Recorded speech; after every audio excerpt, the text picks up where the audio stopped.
ধৈর্য নামের পরীক্ষায় পাশ করার জন্য পুঁজিটা লাগবে বড় ধৈর্য। ইবাদতের বেলায় ধৈর্য, মুসিবতের বেলায় ধৈর্য, গুনাহের বেলায় ধৈর্য।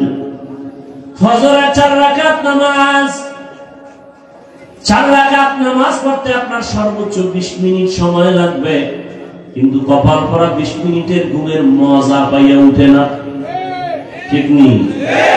ধৈর্য নাই, সারা রাত ঘুমাইছে, চিন্তা করেন, 20 মিনিটের ঘুমের মজা ছাড়তে চায় না, কিন্তু এই 20 মিনিটের যে ঘুমাইয়া 4 রাকাত নামাজ পড়লো না, সাজাটা কি 20 মিনিট হবে?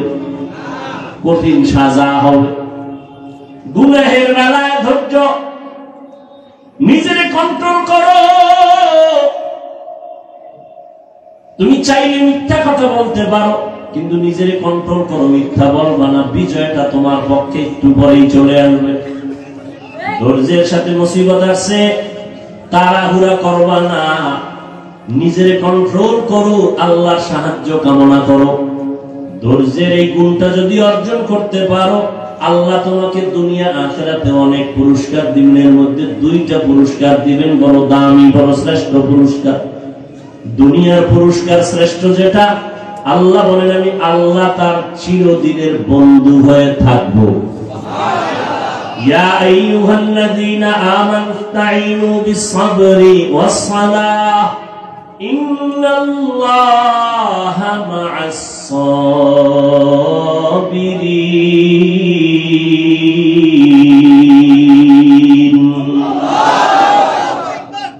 দুনিয়ার পুরস্কার আল্লাহ তার বন্ধু হয়ে থাকবেন। আখিরাতের শ্রেষ্ঠ পুরস্কার হলো আল্লাহ বলেন আমি তাকে বিনা হিসাবে জান্নাত দিয়ে দিব। এই যে পুরস্কারটা কারা পাবে? কারা পাবে? ধৈর্য ধারণকারী। ইন্নামা ইউওয়াফাস সাবিরুনা আজরাহুম বিগাইরি হিসাব। আল্লাহ বলেন ধৈর্য ধারণকারীরা কিয়ামতের দিন আমি বিনা হিসাবে জান্নাত দিয়ে দিব। ধৈর্য ধারণকারীরা আল্লাহর মুহাব্বত নিয়ে ধৈর্য ধারণ করো। ইয়া আইয়ুহাল্লাযীনা আমানু ইসবিরু ওয়া সাবিরু ওয়া রাবিতু ওয়াত্তাকুল্লাহ। ধৈর্য ধারণ করো, ধৈর্যের উপরে মজবুতি অর্জন করো, যে কোনো জায়গায় তুমি কামিয়াব হয়ে যাবে। আল্লাহ বলেন আমি ধৈর্যের মাধ্যমে 5টা পরীক্ষা করব। আমি আল্লাহ পরীক্ষা করে যাচাই করব কার ঈমান হালকা মজবুত। 5টার মধ্যে প্রথম যেই জিনিসটা দিয়ে আমি পরীক্ষা করব তার নাম হলো ভয়, মিনাল খাউফ। 4 মাযহাবের 4 ইমামের এক ইমাম, ইমাম শাফিঈ রাহমাতুল্লাহি আলাইহি লিখেন, এখানে ভয় দ্বারা উদ্দেশ্য হলো আল্লাহর আযাবের ভয়। ও আল্লাহর গোলাম, তুমি নামাজ পড়ো, পর্দা করো, দাড়িটা লম্বা করলে তোমার আল্লাহ খুশি, তোমার আপনজন আত্মীয় স্বজন বেজার হয়ে যাবে।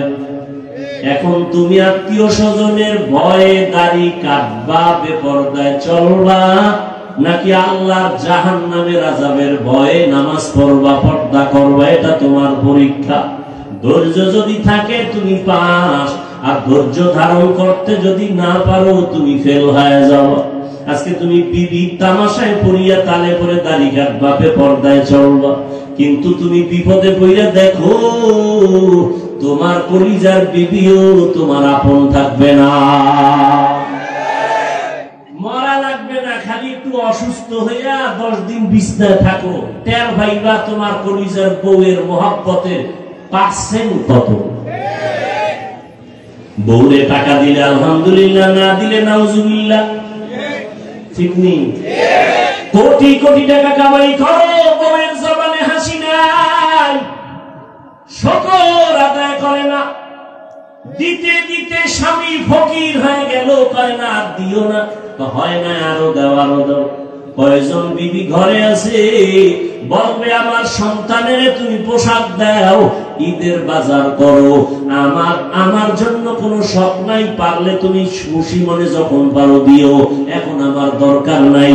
তুমি দা কইরা কোনো পেরেশানি মাথায় নিবা না। এমন বিবি যারা পাইবা তুমি জান্নাতের ঘেরান নিয়ে কবরে যাইবা।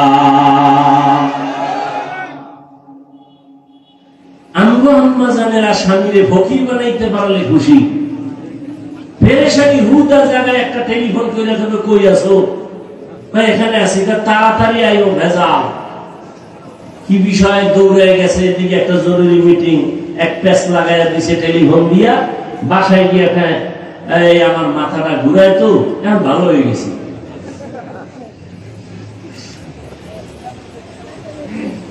হ্যাঁ, এই জন্য ভালো মেয়ে বিয়ে করো। ধৈর্য বড় দামি একটা সম্পদ। ধৈর্যের পাহাড় পৃথিবীতে স্থাপন করে গেছে ও পর্দার আড়ালের আম্মা জানেরা। ইতিহাস ভালো করে পড়ো।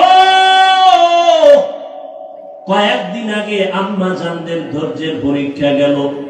কোরবানি করেছো মা হাজেরা আলাইহিস সালামের ইতিহাস তোমার সামনে চলে আসছে। ইসমাইল নবীর মা কেমনে সন্তানটারে বাবার কাছে চুরির নিচে দিয়া দিল। দুনিয়াতে ৮০ বছরের পরে বাবা ইব্রাহিম একটা সন্তান পাইছেন, ইসমাইল। আদরের বিবি হাজেরা আলাইহিস সালাম বাচ্চা পাইয়া বাবাই খুশি।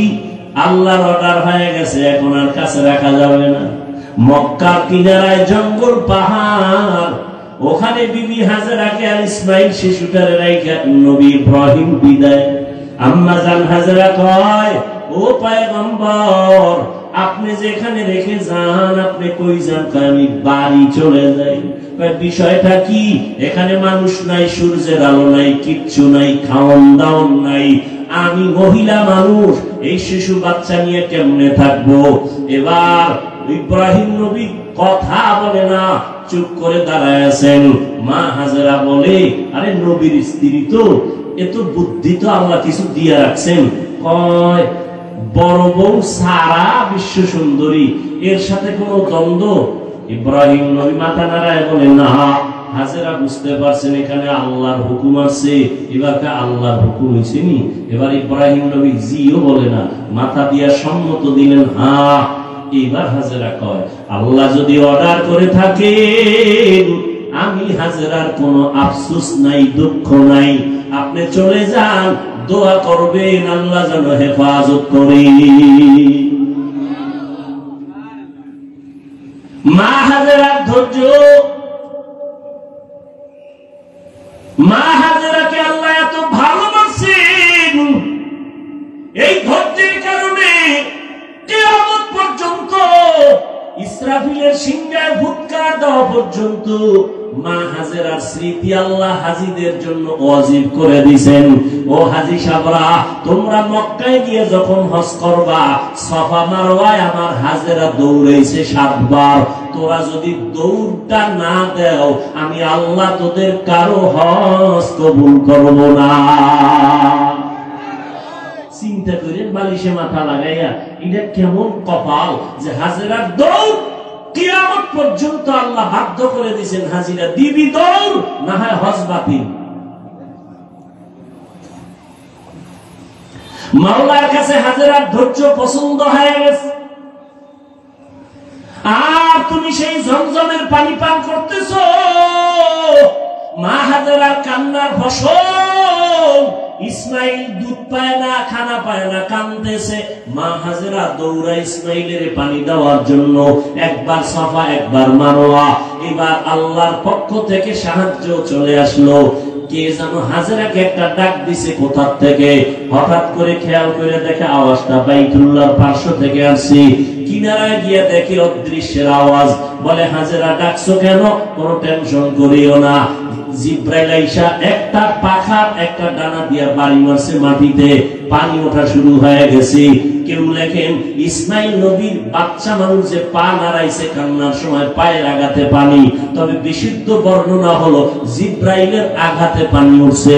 ওই পানি দেখা আম্মা জান হাজেরা বলছে, জম জম, থাম থাম, পানি থেমে গেল, নিজে পান করলেন, সন্তান ইসমাইলের করাইলেন।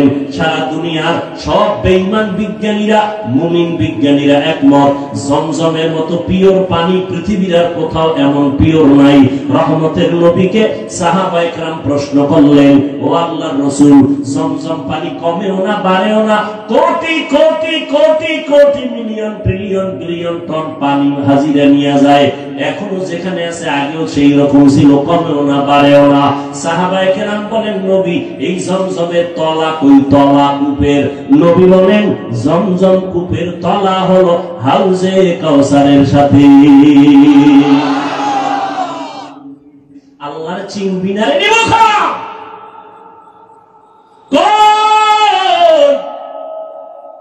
আমগো যে সার্টিফিকেট নাই তো সম্মান কমে নাই। সেদিনও বাংলাদেশের এক বড় মাথাওয়ালা মন্ত্রী মহোদয়ের মন্ত্রীদের মধ্যে বড় দামি কোন এক কাজে গেলাম, কয় হুজুর হেলিকপ্টারের প্রোগ্রাম চলছে, মানে আরেকজনের সাথে পরিচয় করা, চিনেননি হুজুরের, হেলিকপ্টার হুজুর। আমি না বৃষ্টির মধ্যে কে নিবে, আর আমি নিতে চাই না বেশি। আমি যদি চাই আল্লাহ সকল, আমি প্রতিদিন কপ্টারে প্রোগ্রাম করতে পারি সারা দেশে, অথচ আমি অফিসে লেখা রাখছি হেলিকপ্টারে আবেদন করবেন না। সম্মান আমার আল্লাহ সার্টিফিকেট দিয়ে দেয় না, টাকায় দেয় না। আল্লাহ যাকে সম্মান দিবেন, গরিবের সন্তানও ডিসি হয়ে যায়। আল্লাহ পারে না? তুমি সার্টিফিকেট দিয়ে কি হয়েছে? এটার পিছনে দৌড়াইয়া আল্লাহ চেনো না, নবী চেনো না, কিসের জন্য দৌড়াও? রিজিক তো কোনো বান্দার হাতে না, কার হাতে? তুমি আবার এটা উল্টা তো বুঝবা, যেটা কি স্কুল কলেজ পড়া বাদ দিয়ে দেবো না। তুমি স্কুলে পড়ো, কলেজে পড়ো, তবে অন্তর সোজা করে নাও, রিজিক আমার আল্লাহ দিবেন। ওই আল্লাহর হুকুম মতো নামাজ পড়ো, পর্দা করো, মা বাবার দোয়া নিয়ে চলো। তোমার মতো কত যুবক দেখবা জীবনে মাদ্রাসায় পড়ে নাই, স্কুল কলেজে পড়িয়া doctor, doctor, professor, engineer, RAB, army, police, BDR, কোটি টাকার মালিক, চেয়ারম্যান, মেম্বার, এমপি, মন্ত্রী, 5 বেলার নামাজ পড়ে আছে না নাই? তুমি পারো না কেন? সমস্যা কি তোমার? তুমি কি বলতে চাও কোরআন মিথ্যা? একটা প্রমাণ দাও, আমি এখন দাড়ি কেটে ফেলবো, এখন প্যান্ট শার্ট পইরা নাচ গান করবো, কোরআন শরীফ সব জ্বালায় দিব। একটা ভুল করে ভুল বের করা আল্লাহর কোরআন থেকে। কারণ আমরা হুজুরেরা যত বাহাদুরি করি, সবকিছুর মূল ফাউন্ডার আল্লাহর কোরআন। জান্নাত আছে প্রমাণ কোরআন, আল্লাহ আছে প্রমাণ কোরআন শরীফ, কিয়ামত হবে প্রমাণ কোরআন শরীফ। সেই কোরআনে যদি একটা ভুল বের করতে পারো, তাহলে পুরো কোরআন ভুল, আল্লাহ ভুল, ইসলাম ভুল, সব ভুল মানি না। পারবা বের করতে? পেরেছে কোনো বেঈমান? তাহলে তওবা করো, মাস্তানি ছাইরা তওবা করো। তওবা করে আল্লাহকে বলো, আল্লাহ শয়তানের ধোঁকায় বহু বাহাদুরি করছি, আর করতে চাই না। কোন দিন যেন বাসের নিচে লাশ চলে যায়। এই যে কোরবানির ঈদে, রমজানের ঈদে কত যুবক গাড়ির নিচে চলে গেল, পানির ভেতরে লাশ হয়ে গেল। ধৈর্য বড় দামি এক সম্পদ। আল্লাহর মহব্বত নিয়ে 5 বেলার নামাজ পড়ো, 5 বার ওযু বানাও, শরীর তাজা থাকবে, কোনো ক্রিম লাগবে না, রোগ কম হয়ে যাবে, রোগ কম হবে। আল্লাহর ভয় অন্তরে জমা করো। এই ভয়টা 2 প্রকার, আল্লাহর পক্ষ থেকে ভয়, আবার বান্দার পক্ষ থেকেও ভয়। যেমন ইসরায়েলের মধ্যে বেঈমানরা ফিলিস্তিনের মুসলমানদের ভয় দেখায়, মসজিদে আকসা ছেড়ে দাও, না হয় তোমাদের উপরে হামলা করা হবে। বলে হামলা করো, যাই করো, জীবন দিব, আল্লাহর ঘর থেকে আমরা আলাদা হব না। ফিলিস্তিনের দিকে তাকাও, এক বাবা মিষ্টি খাওয়াইতেছে মানুষের, আর হাসতেছে। সাংবাদিক বলে বিষয় কি? বিপদ চলে, মানুষ মরে, রক্ত চলে, তুমি হাসো কেন, মিষ্টি খাওয়াও কেন? লোকটা বলে আমার 2টা সন্তান ইসরায়েলি বেঈমানদের হাতে শাহাদাতের পেয়ালা নিয়ে জান্নাতে গেছে, আমি খুশি। এই জন্য মিষ্টি খাওয়াই। আমিও তৈরি হইতেছি, আমিও এই পথে বিনা হিসাবে জান্নাতে যাব। বুঝাইতে পারি না রে বাবা, বুঝ নাই। নবীজি 13টা বছর বুঝাইল, আবু জাহাল বুঝলো না। আর ওমর নবীর বয়ান শুনে নাই, হঠাৎ কইরা কোরআন শরীফটা হাতে লাগাইছে, তো নবীর প্রতি মায়া বাইরে গেছে, কালেমা পড়ছে। অথচ আসছিল 100 লাখ পুরস্কারের লোভে নবীর কল্লা দিয়ে দিবে আবু জাহালের কাছে। বুঝটা বড় কঠিন বাবা, বুঝো। তুমিও মুসলমান, আমিও মুসলমান। তোমার আল্লাহ আমার আল্লাহ দুই না এক? তোমার নবী আমার নবী, তোমার কাবা আমার কাবা, তোমার কোরআন আমার কোরআন, তোমার ধর্ম আমার ধর্ম, তোমার আমার হাদিস, তোমার আমার আল্লাহ এক, কোরআন এক, কাবা এক, ধর্ম এক। দুনিয়াতে আসছি, সিস্টেমও কি? উত্তরবঙ্গের মানুষগুলো লঙ্গি পরে আছে। বিদায় বেলা কাফন হবে 3টা, মহিলাদের হবে 5টা। ধনীদের জন্য একটা কাফন বাড়ানো হবে। প্রধানমন্ত্রী যদি দুনিয়া থেকে যাবেন, মহিলা হলেও তার 6টা কাফন দেওয়া হবে। রিক্সা ড্রাইভার যদি মরে যায়, তারও যেমন 3 কাফন। কোটি টাকার মালিকও যদি মরে যায়, তাকেও 3 কাফন। কারো সম্মানে একটা কাফন বাড়ানো হবে না, গরিব হওয়ার কারণে একটা কাফন কমানো হবে না। কবরের সাইজ হবে সমান, নাকি ধনীদেরটা একটু এসি টেসি লাগাই দিবে? গরিবের কবর যেমন, ধনীর কবর তেমন। কাফনের কালার হবে আলাদা। কি? আমাকে হুজুরদের কালার হবে একরকম, আপনারা যারা হুজুর না তাদের কাফনের কালার হবে আর এক রকম। সবার কাফনের কালার এক, সংখ্যাও 3টা, তাও এক। কারো কাফনে লেখা থাকবে না এমপি সাহেবের লাশ, বড় হুজুরের লাশ কাফনে লেখা থাকবে। অতএব যতই বাহাদুরি করি না কেন, সাদা কাফনে ঢোকার পর সব শেষ হয়ে যাবে। ঠিক নি? জিন্দেগি মে বন্দগি তু কর নাহি, जिंदगी में बंदगी तू कर नहीं,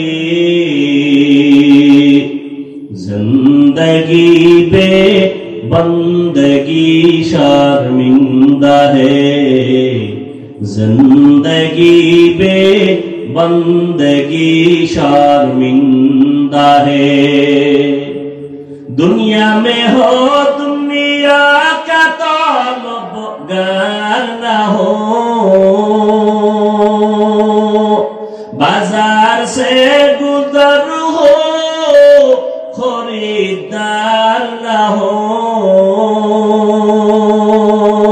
ये दुनिया एक मिसल कागज फूल है, ये दुनिया एक मिसल कागज फूल है।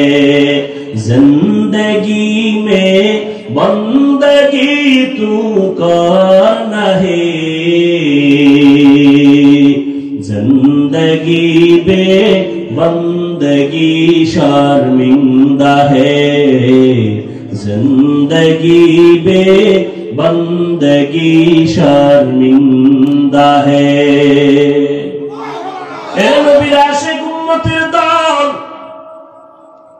পাঁচটা জিনিসের মাধ্যমে আল্লাহ পরীক্ষা দিবেন। 1 নাম্বার ভয়। আল্লাহর ভয়ে তুমি নেক আমল করবা, নাকি দুনিয়ার মানুষের মাইরের ভয়ে তুমি গুনাহ করবা? এটাই তোমার পরীক্ষা। ধৈর্য ধারণ করো। এই মিয়া, আমাদের সবাই দুর্বল মনে করে, আসলেই আমরা দুর্বল। টাকা নাই, বাড়ি নাই, গাড়ি নাই। হুজুর গো মাদ্রাসায় পড়াই, হুজুরেরা মাদ্রাসায় পড়ায় 6-7 হাজার টাকা বেতন, 10,000, শহরে গেলে একটু বেশি। ইমাম সাহেবের বেতন বাকি তো 3-4-5 মাস আছেই। আবার ঘরের মধ্যে খানেওয়ালা সংখ্যাও বেশি। হুজুর গো, কথা ঠিক না? আপনাদের তো সংখ্যা কম, কারণ আপনারা ট্যাবলেট খান, আমরা তো খাই না। কারণ আমরা নবীর হাদিস ওই দিন শিখলাম, দেখলাম নবী বলছেন ওই বাড়ির মাইয়া বিয়া করবি যেই বাড়ির সন্তান বেশি হয়। কারণ কিয়ামতের ময়দানে ইব্রাহিম নবী উম্মত নিয়ে দাঁড়াবে, মুসা নবী উম্মত নিয়ে দাঁড়াবে, ঈসা নবী দাঁড়াবে, আমি মুহাম্মদ উম্মতের সংখ্যা বেশি নিয়া আবেগ ভরা মোহাব্বত আর বাহাদুরের ভেসে আমি জান্নাতে আগে যাব। এরপর কি ট্যাবলেট ওয়ালারা পাল্লা দিয়ে আল্লাহর সাথে আগাইতে পারছে? কি ট্যাবলেট ওয়ালারা? আমাদের দেশে 20 বছরের তুলনায় বাংলাদেশের জনসংখ্যা কম না বেশি?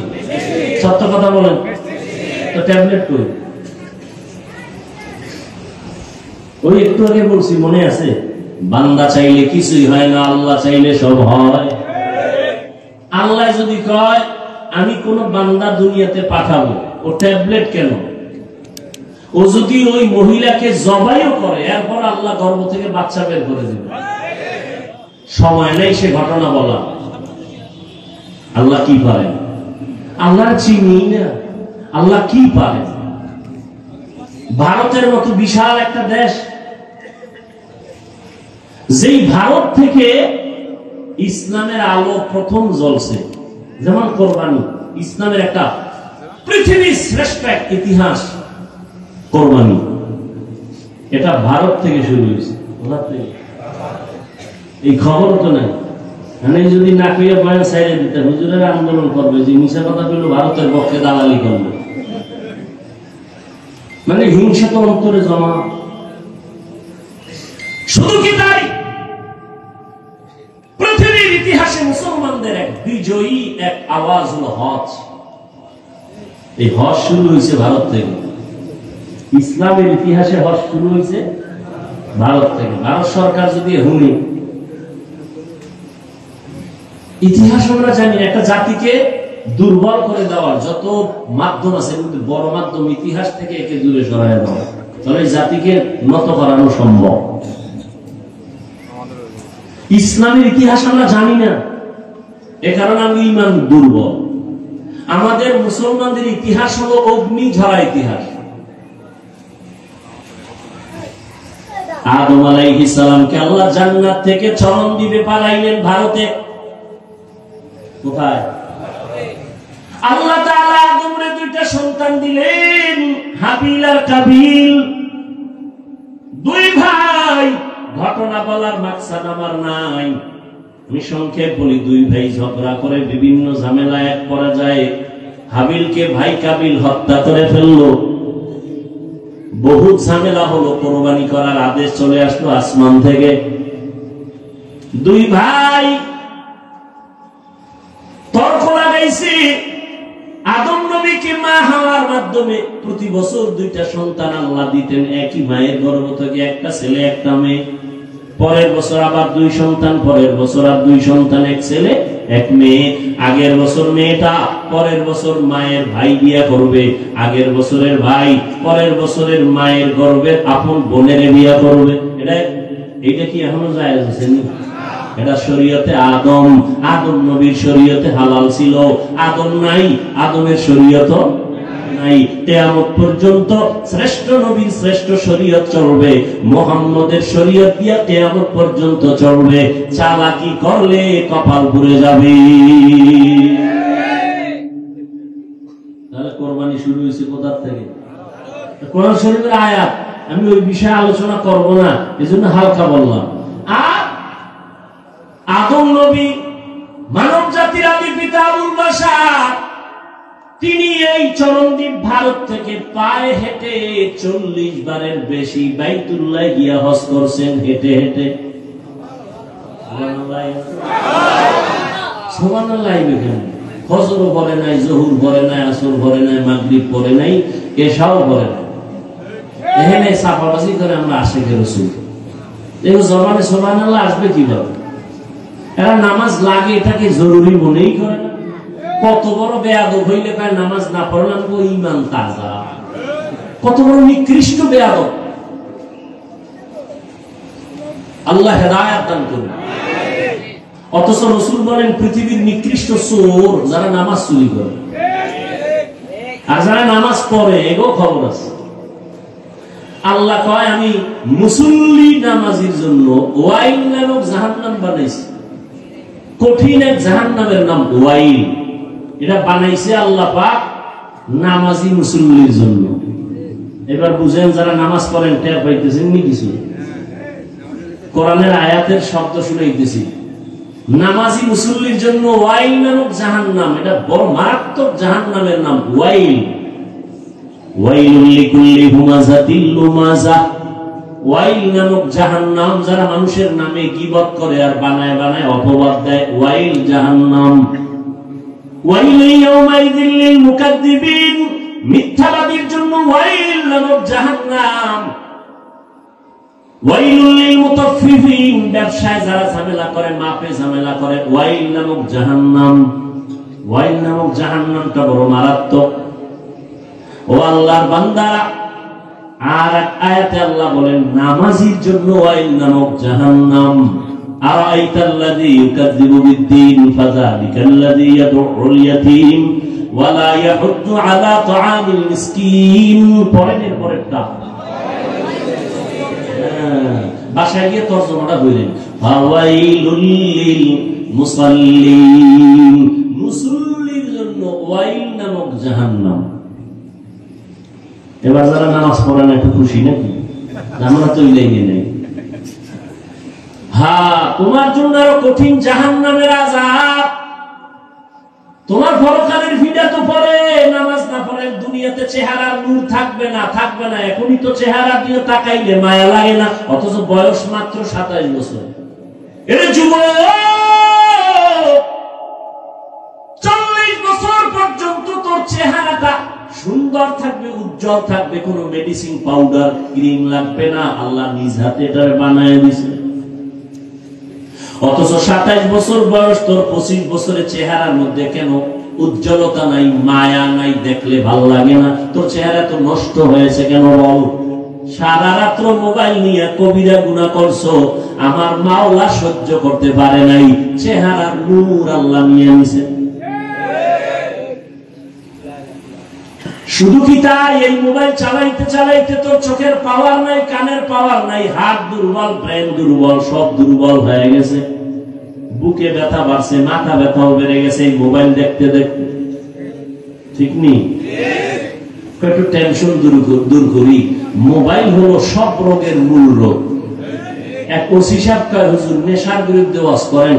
আমি বললাম কোন নেশা? কয় মদ, ইয়াবা। আমি সব বাদ দেন, মোবাইলের নেশার বিরুদ্ধে ওয়াজ করেন। কামনে করেন তা আমি করি, শুনেন যাইয়েন। মিরপুরে ঠাড়া ভাঙ্গা ওয়াজ দিলাম মোবাইলের বিরুদ্ধে। মোবাইল, স্বামী স্ত্রীর মাঝখানে পর্দা লাগাইছে মোবাইল।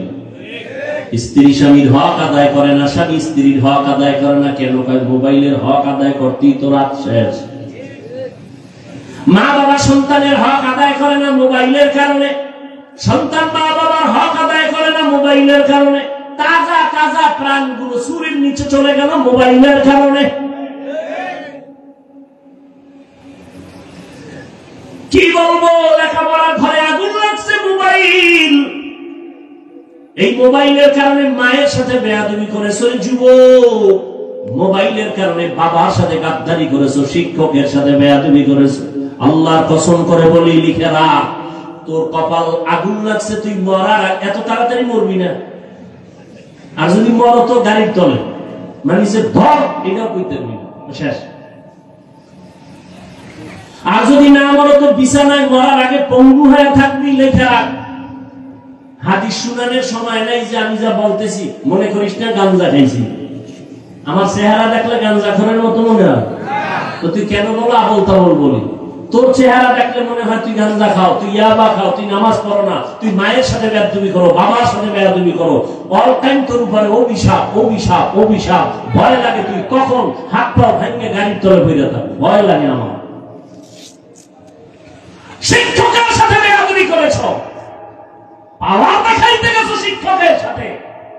আল্লাহ কসম করে বলি, আল্লাহ তোরে মাফ করবে না শিক্ষক যতদিন পর্যন্ত তোরে ক্ষমা না দিবে।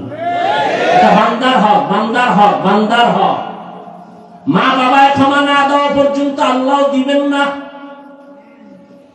মোবাইলের কারণে মায়ের কাঁদাইছো রে বেয়াদব, এই মোবাইলের কারণে শিক্ষকের কলিজাটা ফাটায় দিছো দুঃখ দিয়া, অভিশাপ তোর কপালে লাগছে, যে কারণে চোখেও পানি আসে না, মোনাজাতও ধরতে চাও না, অন্তর শক্ত হয়ে গেছে, চেহারার মধ্যে কোনো নূর নাই। মরার আগে বিছানায় পড়ে থাকবি, আর যদি মা বাবার থেকে, শিক্ষকের থেকে, মুরব্বীদের থেকে তওবা নিয়া, ক্ষমা নিয়া মাওলার কাছে মাপ চাও, মুহূর্তে আমার আল্লাহ তোর জীবনটার সব গুনাহ মাফ করে পবিত্র বানায় দিবেন। ও যুবক আল্লাহর গোলাম, হাসতেছো না? খুব মজা লাগতেছে নাকি? মা বাবার বরদোয়া করে শুনে খুব মজা লাগে না? শিক্ষক বরদোয়া করে খুব মজা লাগে, গাড়ির তলে বইরে মরবি শুনে খুব মজা লাগে না? অন্তরে একটু দুঃখ লাগে না যে আমি এত খারাপ? অথচ ১৫০০ বছর আগে রসুল কি বলছেন? যুবকেরা আমি মুহাম্মদের উপকার করেছে আর বুড়ারা বিরোধিতা করেছে। যুবক পৃথিবীর একটা অমূল্য সম্পদের নাম যুবক। আল্লাহর কাছে যৌবনের ইবাদতের দাম বেশি, দুনিয়াতে যুবক সময়ের দাম বেশি, শক্তির দাম বেশি। আমি বলছি তুমি হুজুর হও না, ডাক্তার হও, ইঞ্জিনিয়ার হও, প্রফেসর হও, এমপি হও, এসপি হও, ডিসি হও, বেয়াদব হইও না।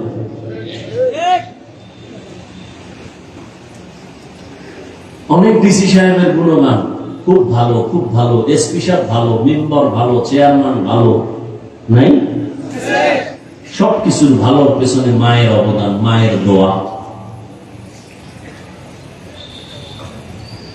মা বাবার দোয়া, চোখের পানি না থাকলে কোন সন্তান এই দুনিয়ায় সম্মানের চেয়ার পাইতো না। কিন্তু কত সন্তান বুঝেও না যে মা বাবার দোয়ার কারণে এখানে মরছে। মা বাবার খোঁজ খবর নেয় না, মা বাবার জন্য দোয়াও করে না। বন্ধু বান্ধবের টাকা পয়সা বিলায়, মা বাবার জন্য বিলাইতে পারে না। বাইতুল্লাহ যাই একটু আল্লাহরে ডাকবে, টাকা আছে, কপাল নাই। ঠিক নেই? বছরে ২-৩ বার যাইতে পারে, একবারও যায় না। জিগাইলি কয় এই সমস্যা, এই সমস্যা, কপাল বড় খারাপ। ও আল্লাহর বান্দারা, আল্লাহ পাক বলেন আমি ৫টা জিনিসের মাধ্যমে পরীক্ষা নিব। ১ নাম্বার আল্লাহর ভয়, দ্বিতীয় পরীক্ষা হলো ক্ষুধা। ইমাম শাফিঈ রাহমাতুল্লাহ আলাইহি বলেন ক্ষুধা মানে এখানে উদ্দেশ্য হলো রোজা।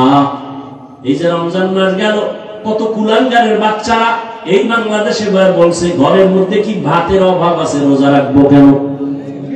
বলে নাই? আমরা কি ভাতের অভাবে রোজা রাখি? রোজা তো হিন্দুরাও রোজা রাখে, খ্রিস্টানেরাও রাখে, ইহুদিরাও রাখে। দুনিয়াতে এমন কোন ধর্মের মানুষ নাই যে ধর্মের মধ্যে রোজার আইন নাই, তবে তাদের নাম আলাদা, সিস্টেম আলাদা। আমরা কই রোজা, তারা কয় না খাওয়ার সাধনা।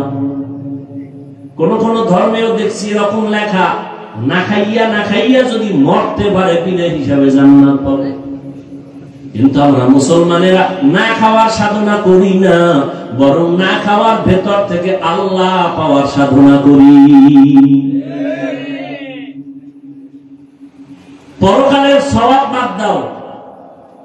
চিকিৎসা বিজ্ঞানীরা রোজা নিয়ে গবেষণা করে বলছে শরীর ঠিক রাখার জন্য একটা মহা ঔষধের নাম রোজা। জনমের মতো খাইবা না, এতে শরীর সুস্থ থাকবে না। খবরদার, শরীর সুস্থ রাখার জন্য আল্লাহ পাক কিছু নিয়ম বাতায় দিয়েছে। শরীরে তোমার যতটুকু টানবে ততটুকু দিতে হবে, বেশি দেওয়া যাবে না, কমও দেওয়া যাবে না।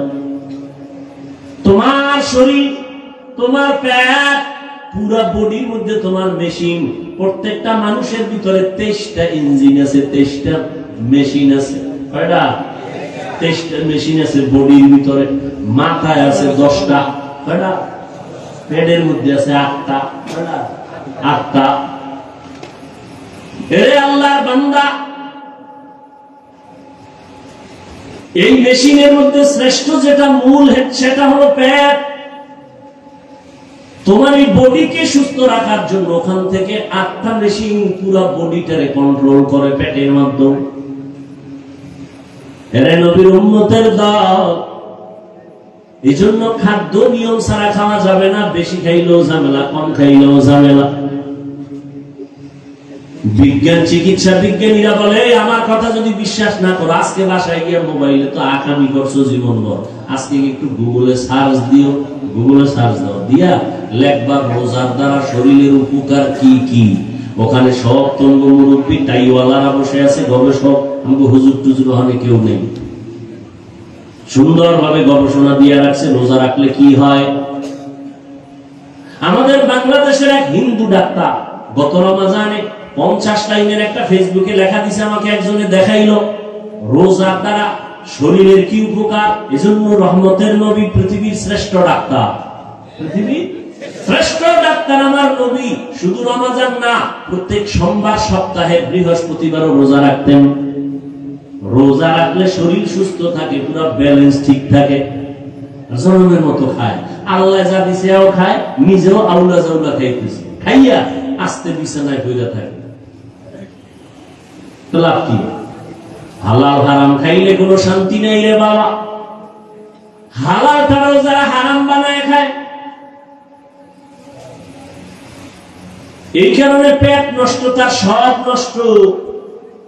পেটে ব্যথা উঠছে, পেটের খানাটা মতো মাথা ব্যথা শুরু হয়ে গেছে, খানাও ঘুমও নাই, রুচিও নাই, সব নষ্ট হয়ে গেল।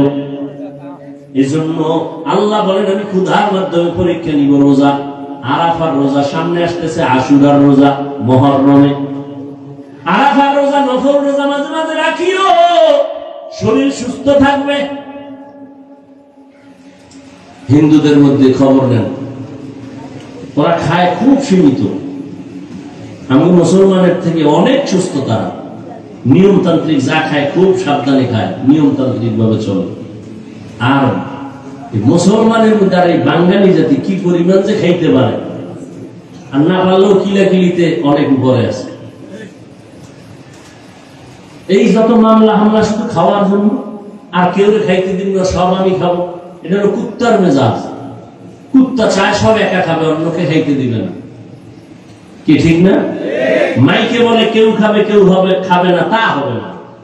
মাইকের থেকে নামার পরে সব নিজের গুদম পরে, গরিবরা না খায় মনে কি। 2 নম্বর পরীক্ষা হলো রোজা ক্ষুধার মাধ্যমে। সংক্ষেপ বলে ফেললাম। 3 নম্বর হলো মালের কোরবানি। তার মানে এখানে ইমাম শাফিঈ রাহমাতুল্লাহ আলাইহি বলেন এখানে মালের কোরবানি মানে যাকাত। কি? আল্লাহর কসম একবার, আল্লাহর কসম 2 বার, আল্লাহর কসম 3 বার। আমার দেশের ধনীরা পাই পাই হিসাব করে যদি যাকাত দিত, এই জমিনে কোনো দারিদ্র বিমোচন থাকতো না, সব বিমোচন হয়ে যেত। কসম করে বলে গেলাম আল্লাহর কোরআন সামনে, যতদিন পর্যন্ত আল্লাহর দেওয়া অর্থনীতি যাকাত সঠিকভাবে জমিনে কায়েম হবে না, ততদিন পর্যন্ত দারিদ্র বিমোচন হবেই না, হবেই না। কোন চালাকিতে চলবে না। আল্লাহর দেওয়া অর্থনীতি, যাকাত আদায় করো সব সময়, বছর শেষে পাই টু পাই হিসাব করে। ওই 100 টাকা 2.5 টাকা গরিব খাবে, ধনী খাইলে ওর বাকি 97 টাকা 58 হারাম হয়ে যাবে। ওটার মালিক 2.5 টাকার মালিক গরিব। যাকাত দিতে বলে নাই, যাকাত আদায় করতে বলছে।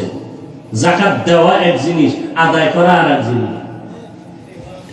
এই বিষয়ে রমজানে আমি বিস্তারিত বয়ান করছি, এ নিয়ে বয়ান করা এখন আর যাবে না। আর যাকাত যাকে দিবে তাকে বলতে পারবেন এটা যাকাত দিছি, গোপনে দিয়া দাও। যে যাকাত খাওয়ার উপযুক্ত তাকে দাও, দিয়া পৌঁছাইয়া দাও। লাইনে দাঁড়াইয়া এরপরে ফকিন্নির মতো রৌদে পুরে যাকাত দিবে, ইসলাম এটা নিষেধ। বরং 2.5 টাকা গরিব পাবে, এটা আমার কাছে, আমি তার কাছে ঋণী। হ্যাঁ, 3 নম্বর মালের কোরবানি। গরিবরা কথা আমগো তো আর ঝামেলা নাই, মালও নাই, ঝামেলাও নেই। আল্লাহ কয় 4 নম্বর গরিব তোমার জানের কোরবানি। ধনী বলল আমি টাকা দিলাম মাহফিল চালাও, ধনী বলে আমি টাকা দিলাম মাদ্রাসা উঠাও, মসজিদ উঠাও। ধনী জানের কোরবানি দিতে পারবে না, সময় নাই, সম্ভব না। এবার কয়েক গরিব, তুমি জানের সময় দাও, পরামর্শ নাও, কাজ করো, তুমি জান দিয়ে একটু খেদমত করো। তাহলে গরিব ধনী মালের কোরবানি দিল, গরিব জানের কোরবানি দিয়ে দুজন জান্নাতের বাসিন্দা হয়ে যাও। জান মালের কোরবানি। হজে যারা যায় তারা দুটোটাই দেয় একসাথে, মালের কোরবানি, জানের কোরবানি। মেহনত করে। 5 নাম্বার ফলের ঘাটতি। ইমাম শাফিঈ রাহমাতুল্লাহ আলাইহি বলেন এখানে ফল দ্বারা হলো সন্তান। কারণ কোরআন শরীফে প্রত্যেকটা মাকে বলা হয়েছে ফসল উৎপাদনের ক্ষেত, আর ওই ক্ষেতের ফসল হলো সন্তান। আল্লাহ সন্তান দিয়ে আবার নিয়ে যাবেন, কাউকে দিবেনই না, এটা আল্লাহর পরীক্ষা। লিল্লাহি মুলকুস সামাওয়াতি ওয়াল আরদ ইয়াহাবু লিমান ইয়াশাউ ইনাসা ওয়া ইয়াহাবু লিমান ইয়াশাউ যুকুর আও ইউযাওবিজুহুম যুকরানা ওয়া ইনাসা ওয়া ইয়াজআলু মান ইয়াশাউ আকিমা ইন্নাহু আলিমুন কাদির।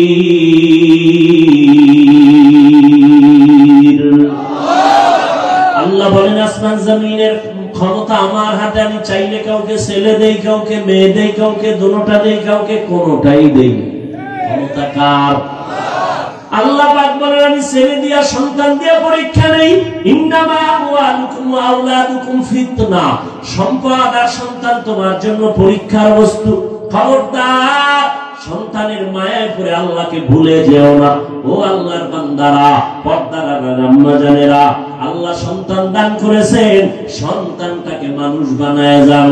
মানুষ বানাইতে হলে আপনাকে মাওলানা বানাইতে হবে না। একজন মুফতি সাহেব বানাইলেই মানুষ হবে এটা গ্যারান্টি নাই। আপনার সন্তানটারে ডাক্তার বানাবেন, আপনার সন্তানের ইঞ্জিনিয়ার বানান। তবে মানুষ যদি বানাইতে চান, আমার নবীর আদর্শ ছাড়া মানুষ হওয়া সম্ভব না। অতএব আপনার সন্তান ডাক্তারি পড়িয়াও যেন নামাজ না ছাড়ে, মা বাবার সাথে বেয়াদবি না করে, এমন সন্তানের ইমানদার, এমন সন্তান রেখে যান ডাক্তার, ইঞ্জিনিয়ার। আপনার সন্তানের ব্যবহারে যেন মা বাবার কলিজা ঠান্ডা হয়, সন্তানের ব্যবহারে যেন আলেমদের কলিজা ঠান্ডা হয়, সন্তানের ব্যবহারে যেন কারো অন্তরে কষ্ট না যায়। ওই সন্তান যদি রেখে যান, ডাক্তার হইয়াও কোরআন পড়িয়া মা বাবার জন্য দোয়া করবে, ইঞ্জিনিয়ার হইয়াও কোরআন পড়ে মা বাবার জন্য দোয়া করবে। এমন একটা আদর্শ সন্তান রেখে যাবে, দুনিয়া আপনার সুনাম হবে, কিয়ামতের উসিলায় নাজাত পেয়ে যাবেন। ও যুবক বাবারা, এখনো সময় আছে, তওবা করে নাও। জীবনটার কোনো দাম নাই যদি তুমি আল্লাহর হুকুম মতো জীবনকে পরিচালনা করতে না পারো। আমি শুরুতেই বলছিলাম বাবা, তোমার আল্লাহ আমার আল্লাহ এক, তোমার নবী আমার নবী এক, তোমার ধর্ম আমার ধর্ম এক। তুমি আমি একই আল্লাহর গোলাম, একই নবীর উম্মত, এক কোরআন মানি, এক কাবা মানি।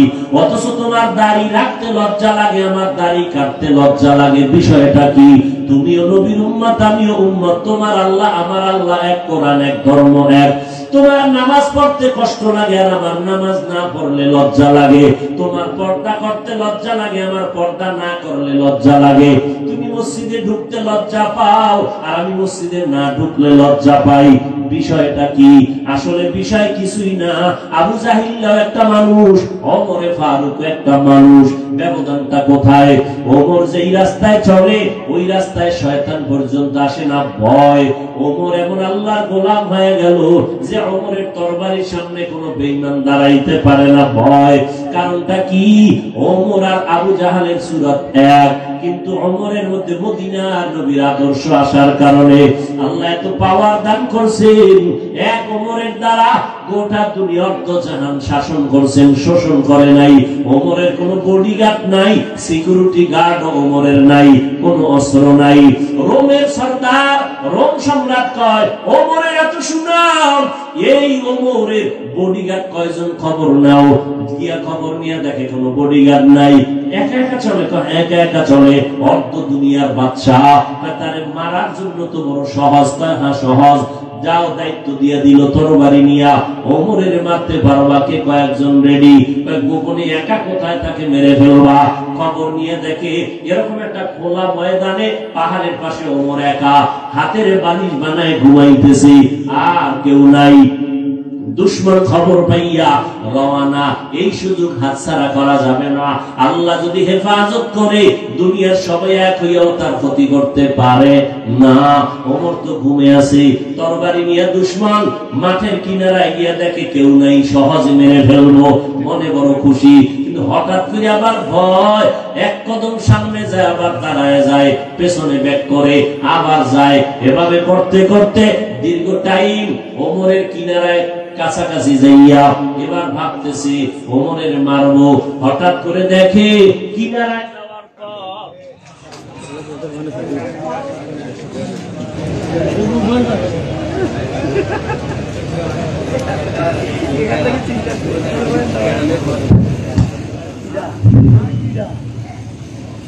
আল্লাহ, কতদূর গেলাম?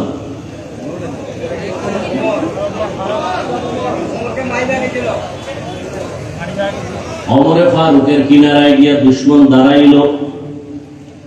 হঠাৎ করে তাকায় দেখো ওমর একা ঘুমায় না, জঙ্গলের একটা বাঘ ওমরের চারপাশে ঘুরে আর পাহারা দেয়। বাঘ দেখে ভয় লাগে নাই? তরবারিটা বইরে গেছে ভয়ে। ওমর তাকাইছে, আমার কলিজার সাথে নেই। তুমি এখানে কেন? সব খুলে হয়েছে, মাফ করে দেন। শেষ পর্যন্ত কালেমা পড়ছে। মুসলমানের চরিত্র প্রতিশোধ নেয় না, প্রতিশোধ নেয় না। এটা মুসলমানের আদর্শ। রসুল শিখায় গেছে, রসুলের আইনে যদি দুনিয়া চলতো পৃথিবীতে কোনো আন্দোলন থাকতো না, কোনো ঝগড়া থাকতো না, কলহদ্বন্দ্ব থাকতো না। কিন্তু এটা হতে দিবে না। যারা অন্যায়কারী এরা কখনো সঠিক কাজ সমাজে হোক এটা করতে হতে দিবে। ভাইরা আমার, সেই ওমর রহমতের নবীর আদর্শ নিয়ে বড় দামি হয়ে গেল। আল্লাহ এত পাওয়ার দান করছেন, ওমরের শানে আল্লাহ আয়াত নাজিল করছেন কোরআন শরীফে। আয়াত নাজিল কইরা কয় নবীকে জিব্রাইল বলো ওমর যে একটা মত পেশ করছে আমি আল্লাহ মেনে নিলাম, নবীও যেন মেনে নেয়। খবর আছে আপনাদের? আর সেই ওমরের সাথে একটু তর্ক করছেন আপনারা ঘুমের ঘরে, না কি? তর্ক না করলে 8 রাকাত তারাবি লয়ে কিলাকিলি করেন কেন? হ্যাঁ, যে ওমর 20 রাকাত চালু করছে না, ওমরেরটা মানি না, মুহাম্মদেরটা মানি। নবী কয় আমি মুহাম্মদ আর আমার সাহাবাদেরকে যারা মানবে না তারা জান্নাতি হতে পারবে না। আল্লাহ আয়াত নাযিল করছেন কোরআনে, কোন এক বিষয় আমি বলার সময় নেই। আল্লাহ কয় জিব্রাইল নবীকে বলো ওমর যা মত পেশ করছে রাসূলের সামনে আমি আল্লাহ মেনে নিছি, নবীও যেন মেনে নেয়। সেই ওমর, সেই ওমরের সাথে দুশ্মনী কেন? তুমি তারাবি 8 রাকাত বাদ দাও, যাও আমি হাফিজুর রহমান বলে গেলাম, তুমি 2 রাকাত তারাবি পড়ো, তবে পড়ার মতো পড়ো। যেই তারাবি সেজদায় গেলে মাওলার সাথে মোলাকাত হবে এমন পড়লে তোমার 2 রাকাতই যথেষ্ট। আর যদি সেই নামের পড়ো, দেখানোর জন্য পড়ো, 40 রাকাত পড়লেও কপাল ভুলবে না। তুমি আল্লাহর জন্যই যদি পড়ো, হিংসা কেন? আমরা সালাম দেয় না, দিলেও দেয় না, কি ওখানে 20 রাকাতের পার্টি? এটা একটা মুসলমানি কথা হইলো? তুমি 8 রাকাত পড়ছো, কই আমি তো তোমার হিংসা করি নাই। তুমি বুকে হাত বাঁধো, আমি নাভিতে হাত বাঁধি, কই হিংসা তো করি নাই। তুমি কেন আমাকে হিংসা করো ভাই? বুকে হাত বাঁধি, জোরে আমিন বলি, যা বলি কার জন্য? তা আল্লাহর জন্য। ইবাদত করলে বান্দার সাথে ভাব কেন? ভাবটা দেখাবা আল্লাহর সাথে যে আল্লাহ আমার চিনি তুমি, আমার 20 লাগে না, 8এই ব্যাটারি চার্জ হয়ে যায়, ফাস্ট চার্জার আমার অন্তর। আমার 20 রাকাত লাগে না, 8এই আমার কলিজা পুরো চার্জ হয়ে যায়। ভাব দেখাবা আল্লাহর সাথে, আল্লাহর ইবাদত করো, বান্দার সাথে কেন? অহংকার, নবীজি বলেন আগুন যেমন লাকড়ি ধ্বংস করে দেয়, অহংকার আর হিংসা মানুষের জীবনের ইখলাস ওয়ালা আমলগুলোকেও ধ্বংস করে দেয়। আল্লাহ আমাদের অহংকার হিংসা থেকে হেফাজত করেন। ও যুবক বাবারা, ও বৃদ্ধ বাবাজিরা, ও পর্দার আড়ালের আম্মা জানেরা, এখনো সময় আছে, তওবা করে নেন। আপনার মতো কত মা বোনেরা আছে এখনো পর্দা করে, স্বামীর মাল হেফাজত করে, মোবাইলে সময় নষ্ট করে না, নামাজ পড়ে।